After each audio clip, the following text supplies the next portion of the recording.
एक महात्मा भ्रमण करते हुए किसी नगर से होकर जा रहे थे। मार्ग में उन्हें 1 रुपया मिला। महात्मा तो वैरागी और संतोष से भरे व्यक्ति थे, भला 1 रुपये का क्या करते, इसलिए उन्होंने यह रुपया किसी दरिद्र को देने का विचार किया। कई दिनों की तलाश के बाद भी उन्हें कोई दरिद्र व्यक्ति नहीं मिला। एक दिन वह अपने दैनिक क्रियाकर्म के लिए सुबह उठे तो देखा कि एक राजा अपनी सेना को लेकर दूसरे राज्य पर आक्रमण के लिए उनके आश्रम के सामने से सेना सहित जा रहा है। ऋषि बाहर को आए तो उन्हें देखकर राजा ने अपनी सेना को रुकने का आदेश दिया और खुद आशीर्वाद के लिए ऋषि के पास आकर बोले, महात्मन, मैं दूसरे राज्य को जीतने के लिए जा रहा हूं ताकि मेरे राज्य का विस्तार हो सके, इसलिए मुझे विजयी होने का आशीर्वाद प्रदान करें। इस पर ऋषि ने काफी देर सोचा और सोचने के बाद वह 1 रुपया राजा की हथेली में रख दिया। यह देखकर राजा हैरान और नाराज दोनों हुए, लेकिन उन्हें इसके पीछे का रहस्य समझ में नहीं आया। कारण पूछने पर महात्मा ने राजा को सहज भाव से जवाब दिया कि राजन, कई दिनों पहले मुझे यह 1 रुपया आश्रम आते समय मार्ग में मिला था, तो मुझे लगा किसी दरिद्र को इसे दे देना चाहिए, क्योंकि किसी वैरागी के पास इसके होने का कोई मतलब नहीं है। बहुत खोजने के बाद भी मुझे कोई दरिद्र व्यक्ति नहीं मिला, लेकिन आज तुम्हें देखकर यह ख्याल आया कि तुमसे दरिद्र तो कोई है ही नहीं इस राज्य में, जो सब कुछ होने के बाद भी किसी दूसरे बड़े राज्य के लिए भी लालसा रखता है। यही एक कारण है कि मैंने तुम्हें यह 1 रुपया दिया है। राजा को अपनी गलती का एहसास हो गया और उसने युद्ध का विचार भी त्याग दिया। एक किसान को विरासत में खूब धन संपत्ति मिली। वह दिन भर खाली बैठा गप्पे हाँकता रहता। रिश्तेदार और नौकर चाकर उसके आलस्य का लाभ उठाते और उसके माल पर हाथ साफ करने में लगे रहते। एक दिन उसका पुराना मित्र उससे मिलने आया। यह अव्यवस्था देखकर उसे कष्ट हुआ और उसने किसान को समझाने की कोशिश की, किंतु उस पर कोई असर नहीं हुआ। तब उसने किसान मित्र से कहा कि वह उसे एक महात्मा के पास ले जाएगा जो उसे अमीर बनने के नुस्खे बताएंगे। यह सुनकर वह तुरंत अपने मित्र के साथ उन महात्मा के पास जा पहुंचा। महात्मा ने किसान से कहा, हर दिन सूर्योदय से पहले एक सफेद नीलकंठ खेत, गौशाला, घुड़साल और घर में चक्कर लगाता है और बहुत जल्दी गायब हो जाता है। उस नीलकंठ के दर्शन तुम्हारे धन संपत्ति को बढ़ाने की क्षमता रखते हैं। अगले दिन किसान खुशी खुशी सूर्योदय से पहले उठा और नीलकंठ की खोज में पहले अपने खेत गया। वहां उसने देखा कि उसका एक रिश्तेदार उसकी फसल काटकर ले जा रहा है। शीघ्र ही वह गौशाला पहुंचा तो देखा कि उसका नौकर दूध की भरी बाल्टी चुराकर अपने घर ले जा रहा है। जब वह घुड़साल गया तो वहां बेहद गंदगी पाई और देखा कि नौकर सो रहा था। अगले दिन भी कुछ ऐसा ही हुआ। किसान के रिश्तेदार और नौकर अब सजग होकर अपना काम ईमानदारी और फुर्ती से करने लगे। अब किसान आलस्य मुक्त और स्वस्थ हो गया, लेकिन उसे श्वेत नीलकंठ के दर्शन नहीं हुए। उसने महात्मा से जब यह बात कही तो उन्होंने कहा, तुम्हें उसके दर्शन तो हो गए, लेकिन तुम उसे पहचान नहीं पाए। वह श्वेत नीलकंठ कर्तव्य है। यह सुनकर किसान की आंखें खुल गई। प्रतिदिन करेंगे ये काम तो जल्द ही बन जाएंगे विद्वान। शास्त्रों की बात जाने धर्म के साथ। प्राचीन समय में बोपदेव संस्कृत भाषा के बहुत बड़े विद्वान हुए। छात्र जीवन में उनकी याददाश्त बहुत कमजोर थी। काफी कोशिशों के बावजूद व्याकरण के सूत्र उन्हें याद नहीं होते थे। इसके लिए गुरुकुल में उनके सहपाठी उन्हें मंदबुद्धि कहकर चिढ़ाते थे। निराश होकर एक दिन वह गुरुकुल से भाग गए। काफी देर चलने के बाद उन्हें प्यास लगी तो एक कुएं के पास आकर रुके। कुएं से गांव के लोग पानी भरकर ले जा रहे थे। बोपदेव ने पानी भरने वाली एक महिला से पानी मांगा और पिया। थकान मिटाने के लिए वह कुएं के किनारे बैठकर सुस्ताने लगे। अचानक उनकी नजर कुएं की मुंडेर पर पड़ी जो पत्थर की बनी हुई थी। उन्होंने गौर से देखा कि उस पर रस्सी खींचने के अनेक निशान बन गए थे। जहां पर महिलाएं पानी भरने के लिए घड़ा रखती थीं, वहां भी गड्ढे बन गए थे। पत्थर पर पड़े निशान को देखकर बोपदेव चिंतन करने लगे कि जब एक मुलायम रस्सी के बार बार रगड़ने से पत्थर पर भी गड्ढे पड़ सकते हैं, तो फिर क्या लगातार अभ्यास करने से मैं विद्वान नहीं बन सकता?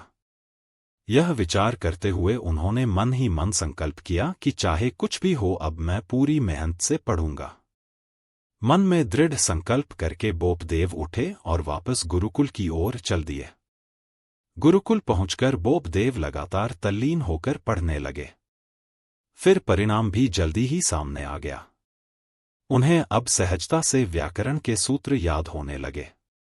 अंत में उन्होंने गुरुकुल में उच्च स्थान प्राप्त किया और उसके बाद संस्कृत भाषा के महान विद्वान पाणिनि के कठिन व्याकरण को सरल बनाकर प्रसिद्ध मुग्धबोध नामक ग्रंथ की रचना कर डाली। उन्हें राज दरबार का महापंडित भी बनाया गया। इस कहानी में छिपा है जीवन का असली सार। एक बार अपनाने से जीवन बन जाएगा खुशनुमा। किसी गांव में दो परिवारों के बीच बंजर भूमि का पुराना विवाद था, पर कोई समझौता न हो सका। एक दिन एक गांववासी की सलाह पर दोनों परिवारों के लोग गांव के मंदिर में एक संत से मिलने पहुंचे। समस्या सुन संत बोले, उस भूमि के 2 बराबर हिस्से करो। दोनों परिवार भूमि पर परिश्रम करें। जो परिवार अपने हिस्से पर शीघ्र फसल उगाएगा, संपूर्ण भूमि का अधिकारी वही होगा। दोनों परिवार भूमि खोदने में जुट गए। यह सब करते हुए 6 माह व्यतीत हो गए, परंतु भूमि अनाज उगाने योग्य न बन सकी। दोनों परिवारों के लोग फिर संत से मिले। उन्होंने उनकी गिनती की। उनमें 3 जन कम निकले। पता चला कि विगत 6 माह में एक परिवार का मुखिया, उसकी मां तथा दूसरे परिवार का युवा पुत्र मर चुके थे। संत बोले, बच्चों, क्या ये 3 मृतक व्यक्ति विवादित भूमि का कुछ अंश स्वयं के साथ ले जा पाए? मैंने भूमि के 2 टुकड़े जानबूझकर करवाए ताकि तुम इस पर परिश्रम कर भूमि तथा स्वयं के सत्य का आकलन कर सको। अब तुम दोनों को यह महसूस हो जाना चाहिए कि भूमि के लिए लड़ने झगड़ने में कोई लाभ नहीं। जितना संभव हो जीवन को प्रेमपूर्वक परस्पर हंस खेल कर व्यतीत करो। यही जीवन का सार है। सब लोग चुपचाप अपने अपने घर लौट आए। विचार करें, जानवर और इंसान की तुलना करना कहां तक उचित है? अचानक एक प्रौढ़ अपने साथियों की बात से सहमत न होने के कारण आवेश में आकर चिल्लाया, इंसान की तुलना किसी इंसान से ही की जा सकती है, जानवर से नहीं। ऐसा करना अनैतिक है, पाप है। बंद करो यह बात। आपसी बहस में उलझे सभी सहमकर चुप हो गए। लेकिन एक वृद्ध व्यक्ति से चुप नहीं रहा गया। वह बोल उठा, कई बार जानवर और इंसान की तुलना भी करनी पड़ जाती है भाई। तभी तो मालूम हो पाता है कि कौन इंसान है और कौन जानवर। वह कैसे? नाराज साथी का आवेश अभी बाकी था। वृद्ध व्यक्ति बोला, मैं बूढ़ा आदमी हूं। मेरे घर में मेरी पुत्रवधू ने एक कुत्ता रखा हुआ है। 8 बजे सुबह वह उसे नाश्ता देती है। कई बार कुत्ता नाश्ता नहीं करता। वह उसके पीछे पीछे खा ले बेटा, खा ले करती हुई घूमती रहती है। जबकि मैं चिल्ला चिल्लाकर कहता रहता हूं कि मुझे भी चाय नाश्ता दे दो, पर वह पूछती तक नहीं। ज्यादा चिल्लाता हूं तो डांट कर कहती है कि चुप नहीं रह सकते, आपको कहीं ड्यूटी पर तो जाना नहीं है। तभी वह वृद्ध व्यक्ति अपनी आंखें पोंछता हुआ उठा और पार्क से बाहर निकल गया। बाकी सभी लोग विचारों में खोए उसे दूर अंधेरे में गुम होते देख रहे थे। एक दिन जब यह दल आगे बढ़ रहा था, किसी वजह से वह डॉगी पीछे छूट गया। रास्ते में एक नदी आई।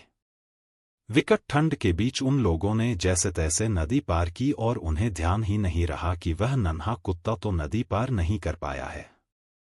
वे थोड़ा ही आगे बढ़े थे कि पीछे से डॉगी के कूकू करने की आवाज आई।